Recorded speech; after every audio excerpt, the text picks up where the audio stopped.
Hello guys, ഞാൻ ഇന്നൊരു vegetable കുറുമയായിട്ടാണ് കേട്ടോ വന്നിരിക്കുന്നത്. അപ്പം അതിന് വേണ്ട സാധനങ്ങൾ എന്തൊക്കെയാണെന്ന് വെച്ചാൽ ഞാൻ കാട്ടിത്തരാം കേട്ടോ. ഒക്കെ ഒന്ന് കണ്ടോളൂ.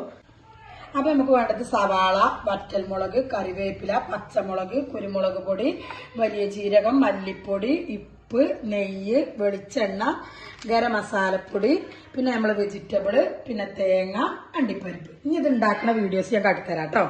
ആക്ഷൻ. അപ്പം നമ്മളിതാ ഞാൻ കറണ്ട് അടുപ്പിലാണ് കേട്ടോ വെക്കണത്. കുക്കർ അടുപ്പിൽ വെച്ചു. ഈ കത്തിച്ചതിൽ ഇത്തിരി വെള്ളം ഉണ്ട് കേട്ടോ, അതൊന്ന് വറ്റിപ്പോട്ടെ കേട്ടോ.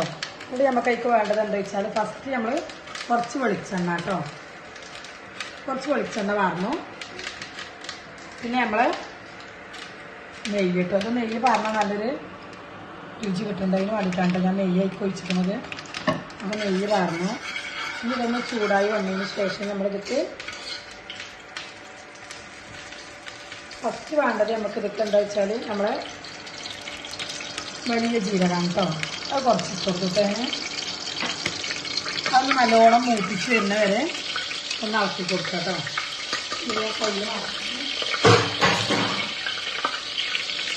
അത് നല്ലോണം മൂപ്പിച്ച് വരുന്ന വരെ ഇളക്കി കൊടുക്കുക കേട്ടോ.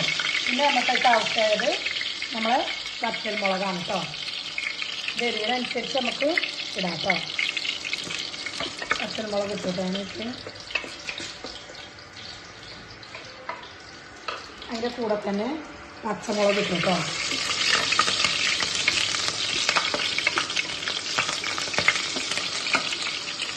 കറിവേപ്പില ഇട്ടു കേട്ടോ.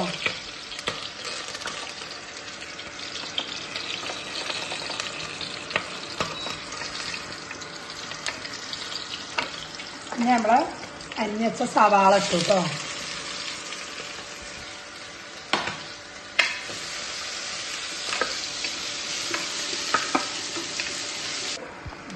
പിന്നെ നമുക്ക് അതിലേക്ക് വേണ്ടത് നമ്മൾ വെജിറ്റബിളാണ് കേട്ടോ. വെജിറ്റബിൾ ഇത് ഞാൻ വാങ്ങിച്ച വെജിറ്റബിളാണ് കേട്ടോ. നമ്മൾ ഫിഷറിൽ വെച്ച വെജിറ്റബിൾ ഉണ്ടാവില്ല, നമുക്ക് കടയിൽ നിന്ന് സൂപ്പർ മാർക്കറ്റിൽ നിന്നൊക്കെ വാങ്ങാൻ കിട്ടുന്ന ആ വെജിറ്റബിളാണ് കേട്ടോ. അത് ഞാൻ ഇതാക്കുന്നതൊക്കെ ചേർത്തിട്ടുണ്ട് കേട്ടോ. നല്ലോണം അത് ഫുള്ളായിട്ട് ഞാനിത് ചേർക്കും കേട്ടോ. എന്നിട്ടൊന്ന് നല്ലോണം മിക്സ് ആക്കി കൊടുക്കണം. സവാള നല്ലോണം മുരിയണ്ട കേട്ടോ, നല്ല ബ്രൗൺ കളറായി വരണ്ട. കാരണം ഇത് വെജിറ്റബിളൊക്കെ ഇടണമല്ലോ. അപ്പോൾ ഒന്ന് ചെറുതായിട്ട് ആ എണ്ണയിൽ ഒന്നും ഇങ്ങോട്ട് ചെറിയതായിട്ട് വന്നാൽ മതി കേട്ടോ. അപ്പോൾ അത് നല്ലോണം ഇളക്കി വെച്ച് കൊടുത്തു കേട്ടോ.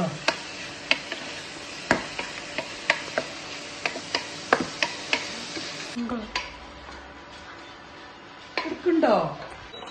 അപ്പം നമ്മളിതൊക്കെ വേണ്ട വെള്ളമാണ് കേട്ടോ.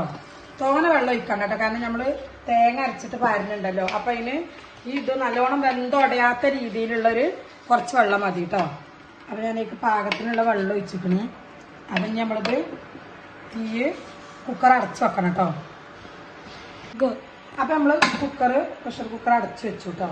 ഇനി ഇതൊരു വിസിൽ വന്നതിന് ശേഷം നമുക്ക് നിർത്താം കേട്ടോ. ഒറ്റ വിസിലേ പറ്റുള്ളൂ, കൂടുതൽ പറ്റില്ല. അപ്പം കഷ്ണങ്ങൾ നല്ല വെന്ത് പോകും കേട്ടോ. അപ്പം ഇനി വിസിലെടുക്കുന്നുണ്ട്. അപ്പം നമുക്ക് ഇത് അരച്ചെടുക്കാം കേട്ടോ. അപ്പം നമ്മൾ തേങ്ങ അരച്ചെടുക്കണം കേട്ടോ. തേങ്ങയും നമ്മളെ അണ്ടിപ്പരിപ്പും ഉണ്ട് കേട്ടോ. അത് നിങ്ങൾ കണ്ടില്ലേ, ഞാൻ ഫസ്റ്റ് കാണിച്ചതല്ലോ. അപ്പം അത് രണ്ടും കൂടെയാണ് നല്ലോണം ഒന്ന് പേസ്റ്റ് ആക്കിയെടുക്കുക. നല്ല വെള്ളം കൂട്ടാതെ അധികം വെള്ളം ഇല്ലാതെ അരച്ചെടുക്കാം കേട്ടോ. അപ്പം നമ്മളിത് മിക്സി ഒന്ന് തേങ്ങ ഒന്ന് അരച്ചെടുക്കാം കേട്ടോ. അപ്പോൾ ഗൈസ് നമ്മളതിൻ്റെ വിസിലൊക്കെ പോയിട്ടോ. അപ്പം ഞാനത് ഓപ്പൺ ആക്കുകയാണ്.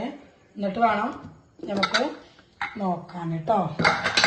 അപ്പോൾ അതാ പച്ചക്കറിയൊക്കെ നല്ലോണം പാകത്തതായി വെന്ത് വന്നിട്ടുണ്ട് കേട്ടോ.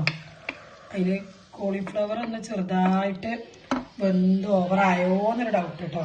ഇനി ഇതാ നമ്മൾ അപ്പം നമ്മൾ തേങ്ങ പാരാണിക്കിലേക്ക് തേങ്ങയും അണ്ടിപ്പരിപ്പ് അരച്ച് വെച്ചിരുന്നല്ലോ, അത് നല്ലോണം ഒന്ന് മിക്സാക്കി കൊടുക്കണം അല്ലേ.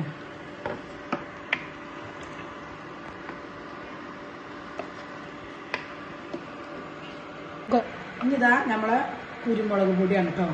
കുറച്ച് നമ്മളിത് ഇതാ ഒന്ന് നിർത്തിയതിന് ശേഷം കുരുമുളക് പൊടി കുറച്ചിട്ടെടുത്തു. പിന്നെ നമ്മളെ ഗരം മസാലപ്പൊടിയാണ് കേട്ടോ. അതും കുറച്ച് മതി കേട്ടോ, ഓവർ വേണ്ട, ഇത് മതി കേട്ടോ. അപ്പോൾ അത് രണ്ടും ഇട്ടങ്ങാണ്ട് നല്ലോണം ഒന്ന് ആക്കി കൊടുക്കണം കേട്ടോ. നല്ല മിക്സാക്കി എടുക്കണേ. അപ്പോൾ അതാ നമ്മളിത് വെന്ത് തീ ഓഫാക്കി കേട്ടോ. ഇനി നമ്മളിതിൻ്റെ മേലേക്ക് നമ്മൾ മല്ലിച്ചപ്പ് കുറച്ച് കേട്ടോ, പൊതിനല്ല മല്ലിച്ചപ്പ് മാത്രം കുറച്ചിട്ടുണ്ടത്. ഞാൻ ഫസ്റ്റ് സാധനങ്ങൾ കാണിച്ചു തന്നപ്പോഴൊന്നും അതിൽ കാട്ടി തന്നിട്ടില്ല കേട്ടോ. അപ്പോൾ ഇതാക്കുമ്പോൾ നല്ല അടിപൊളി വെജിറ്റബിൾ കുറുമ ആയിട്ടുണ്ട് കേട്ടോ. ഇത് നല്ല ദോശയ്ക്കും ഇഡ്ഡലിക്കും അതേപോലെ നമ്മളെ നൂൽപുട്ടക്കും ഒക്കെ കഴിക്കാൻ നല്ല ടേസ്റ്റാണ് കേട്ടോ.